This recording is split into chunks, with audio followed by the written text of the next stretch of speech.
Good morning, student. In this lecture, we will read the remaining part of our poem To a Skylark. Okay, so we have almost read 4 stanzas of this poem. Anyway, we will start our session with the with 4th stanza.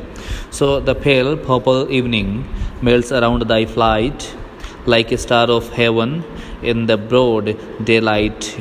Thou art unseen, but yet I hear thy shrill delight. Okay, so in this stanza he is saying that the pale purple evening, आसमान है वो कैसा हो गया है, purple colour के रंग का हो गया है. इवनिंग मतलब शाम में जब सूरज ढलता है तो आसमान पर्पल कलर का हो जाता है. मेल्ट्स अराउंड दाई फ्लाइट, इसके चारों तरफ आसमान जो है वो कैसा है, पीले कलर का है. तुम्हारी फ्लाइट के चारों तरफ मतलब तुम जहाँ उड़ रहे हो उसके आस पड़ोस का माहौल कैसा है, रंग कैसा है, पर्पल कलर का है. Like a star of heaven, like a star of heaven in the broad sky daylight. ऐसा लगता है जैसे आसमान में बस एक स्टार है. मतलब कि इसकी तुलना किससे करी गई है, इस स्काईलार्क की तुलना किससे करी गई है, स्टार ऑफ हेवन से करी गई है. In the broad daylight thou art unseen, but तुम नहीं दिखाई दे रहे हो. but yet I hear thy shrill delight. देखो क्या है कि हेवन जो है वो हमें दिखाई नहीं देता है, ठीक है. तो ये कह रहा है कि तुम हेवन के किसी सितारे की तरह से हो, इसी तरह से तुम मुझे आसमान में दिखाई तो नहीं दे रहे हो. I cannot see you, thou you are unseen, तुम दिखाई नहीं दे रहे हो, अदृश्य हो. But yet I hear Dai shrill delight, लेकिन फिर भी मैं तुम्हारी आवाज़ सुन सकता हूँ, वो तुम्हारी खुशी से भरी चहक सुन सकता हूँ, और मैं अंदाज़ लगा सकता हूँ कि you are still there. Keen as are the arrows of that silver sphere. Silver sphere यहाँ किसी तारे से लिया गया है. सिल्वर स्फेयर कोई तारा है. सो कह रहा है कि तुम्हारे जो किरण हैं, मतलब वो क्या हैं, एक तारे की जो चमक होती है, उसकी जो किरणें होती हैं, एरोज होती हैं, उनकी तरह है. Whose intense lamp narrows in the white down clear. सुबह के ये जो सिल्वर स्फेयर है सुबह के टाइम में उगता है, तो जैसे जैसे दिन उगता है वैसे वैसे इसका जो उजाला है, इसकी जो किरणें हैं, उसका जो ओज है वो धीरे धीरे कमज़ोर होता चला जाता है, और एक वक्त में क्या हो जाता है, ये गायब जैसा ही हो जाता है. अनटिल वी हार्डली सी, और हम देखते हैं कि दिन के टाइम में इसको मुश्किल से देखा जा सकता है. We feel that it is there. ठीक है, उजाला आ गया, ठीक है, पर ऐसा नहीं है कि उजाले में वो गायब ही हो गया है. नहीं, हम उसको देख नहीं पाते हैं, लेकिन वो वहाँ मौजूद ज़रूर होता है. तो इसी तरह कह रहा है कि रात जिस तरह से ढल आई है और तुम यहाँ मौजूद हो, लेकिन तुम हमें दिखाई नहीं दे रहे हो. इसका मतलब ये नहीं कि तुम वहाँ हो, नहीं, तुम वहाँ हो, तुम हमें दिखाई नहीं दे रहे हैं. जिस तरह से सिल्वर स्फेयर की जो एरोज हैं वो दिन के उजाले में कम हो जाती हैं, उसी तरह से तुम्हारा दिखना बंद हो गया है, लेकिन तुम वहाँ प्रेजेंट हो, तुम वहाँ क्या हो, उपस्थित हो. All the earth and air with thy voice is loud. All the earth and air with thy voice is loud, as when night is bare from one lonely cloud.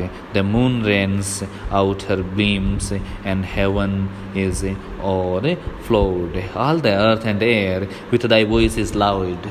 मतलब अंधेरे में उसको तो नहीं देखा जा सकता, उसकी फिजिकल प्रेजेंस को हम अंदाज नहीं लगा सकते, बट आसमान में वो क्या कर रहा है, आवाज़ कर रहा है. वो अपना एक मधुर गीत गा रहा है, जिससे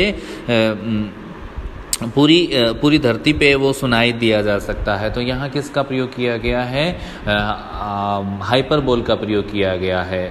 ठीक है, यहाँ किसी चीज़ को बढ़ा चढ़ा के बात करी गई है कि उसकी आवाज़ इतनी तेज़ नहीं हो सकती कि वो पूरी दुनिया में फैल सके, लेकिन वो कह रहा है with thy voice is loud, all the earth and air with thy voice is loud. मतलब पूरी आसमान में और पूरी हवा में उसकी आवाज़ गूंज रही है. As when night is bare from one lonely cloud. जिस तरह से, देखो बार बार यहाँ किसका प्रयोग किया जा रहा है, ये क्या कर रहा है, तुलना कर रहा है। हर जगह लाइक और एज का प्रयोग किया गया है। किसकी तुलना,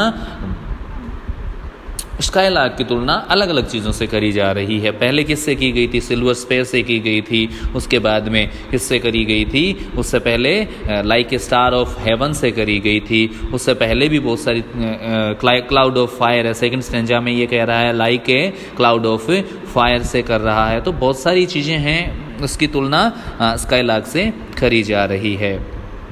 As when night is bare from one lonely cloud, ठीक है, जिस तरह से क्या होता है कि तुम्हारी आवाज़ क्या है, चारों तरफ फैली हुई है। अब कंपेयर कर रहा है किस चीज़ से, किसको कंपेयर कर रहा है मैं बताऊँ। As when night is bare, जिस तरह से नाइट है वो बेयर होती है, सुनसान सी होती है। From one lonely cloud the moon rains out her beams, और वहाँ यदि एक चांद के बीच में यदि कोई बादल आ जाता है तो वहाँ से क्या है, चांद की किरणें हैं वो एक जगह से दूसरी, मतलब हजारों दिशाओं में या फिर जितनी भी दिशाएं हैं सारी दिशाओं में हजारों बीम्स जो होती हैं, किरण होती हैं, वो फैल जाती हैं। वो कह रहा है एंड हेवन इज ओवरफ्लोड, और ऐसा लगता है जैसे आसमान ओवरफ्लो हो गया है उजाले से। ये कह रहा है कि बस एक बादल ही काफ़ी है आसमान को उजाले से भरने के लिए। तो वो कह रहा है कि हाँ, उसी तरह से तुम फैले हुए हो, पूरे आसमान में, पूरी दुनिया में तुम्हारी आवाज़ें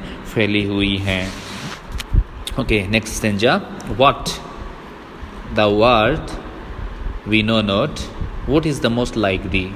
हम नहीं जानते, हम इतनी, कवि क्या कह रहा है कि हमने इतनी तुलना कर दी है, ठीक है, तुम सिल्वर स्फेयर हो, या फिर तुम like a cloud of fire हो, या फिर तुम क्या हो, like a star of haven हो, या फिर क्या है सिल्वर स्फेयर हो, या फिर और कोई हो, लोनली क्लाउड भी तुम हो सकते हो, ठीक है। What the word we know not, तुम क्या हो, तुम क्या कारीगरी हो, तुम क्या करामात हो, हम नहीं जानते। Would is most like the, ठीक है, और तुम इन किसके जैसे हो, तुम्हारी तुलना किससे करी जाए, ठीक है। तो राहत फ़तेह अली साहब का एक गाना है कि हुस्न जाना की तारीफ़ मुमकिन नहीं, कि तारीफ़ मुमकिन नहीं है, उसके बावजूद भी वो उसकी तारीफ़ में हज़ारों सिमिलीज़ प्रस्तुत करता है, जैसे जलता कमल, जैसे उड़ता, जो भी बहुत सारी चीज़ें हैं। एक लड़की को देखा तो ऐसा लगा जैसे जैसे जैसे करके वो बहुत सारी कंपैरिजन करता है, और लास्ट में कहता है फिर भी तुम्हारी तारीफ़ क्या है, मुमकिन नहीं है, ठीक है।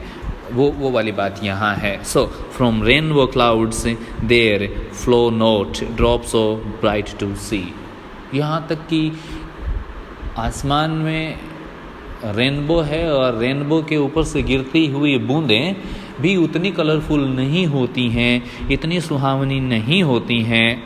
As from thy presence showers a rain of melody, जितना कि तुम्हारी आवाज़ में माधुर्य है, उतनी मधुर तो या फिर उतनी रंगीन, इतनी खूबसूरत तो आसमान से गिरती हुई, रेनबो के सहारे गिरती हुई कोई की बूंदें भी नहीं होती है, जितनी खूबसूरत तुम्हारी आवाज़ से या फिर तुम्हारी प्रेजेंस से ये माहौल हो गया है। ये इसमें कहना चाह रहा है। थोड़ा सा फिशी सा स्टेंजा ये हमें देखने को मिलता है, लेकिन जो भी है।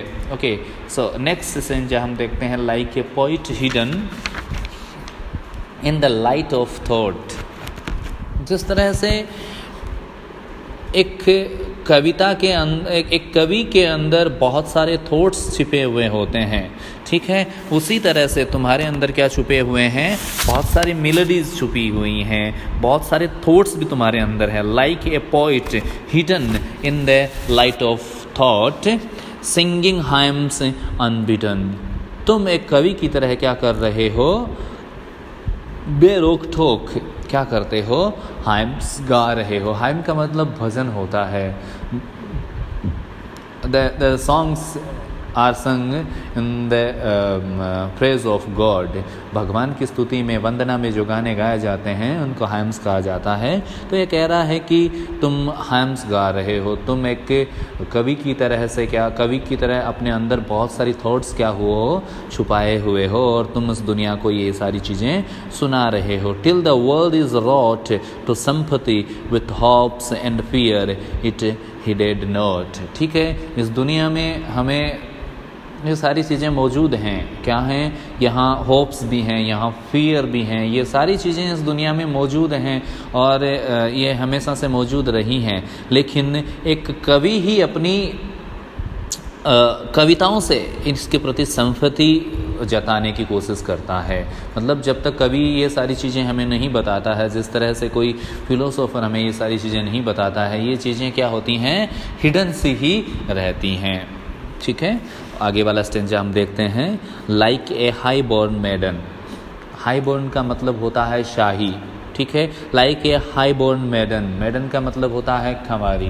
तो किसी उच्च कुल में पैदा हुई कोई खंवारी। यहाँ हम देख सकते हैं कि कोई चलो दूसरे रूप में हम देखें तो यहाँ किसी हम राजकुमारी की बात कर सकते हैं। इन ए पैलेस टावर, क्योंकि राजकुमारियों के पास ही पैलेस होते थे, राजा महाराजाओं के होते थे, किसी आम आदमी के पास नहीं होते थे। In a palace tower soothing her love laden soul in secret horror.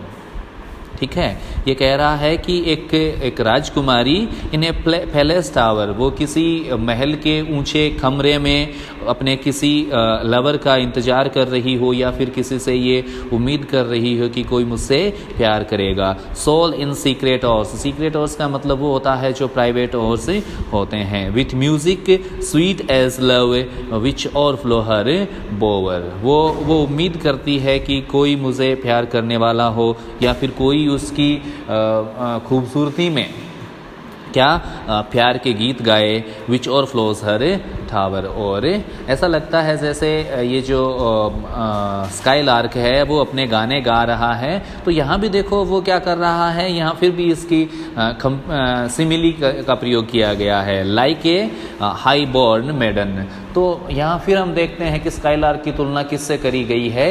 एक राजकुमारी से करी गई है, जो कि क्या करती है? किसी से प्यार की उम्मीद करती है। एंड विच और फ्लो हर बोवर, बोवर का मतलब होता है उसका जो प्राइवेट कमरा होता है, जहाँ किसी दूसरे को जाने की इजाज़त नहीं होती है। तो ये कह रहा है कि आसमान क्या है? उससे स्काई लार्क का बोवर है, मतलब आसमान उसका क्या है? बोवर है, और वो प्यार के गीत गा रहा है, और उन्हीं गानों से वो अपने आप को क्या कर रही है? रिझा रही है और सूद कर रही है। बाकी हम अगला लेक्चर में पढ़ लेंगे। चलो अभी के लिए काफ़ी है ये।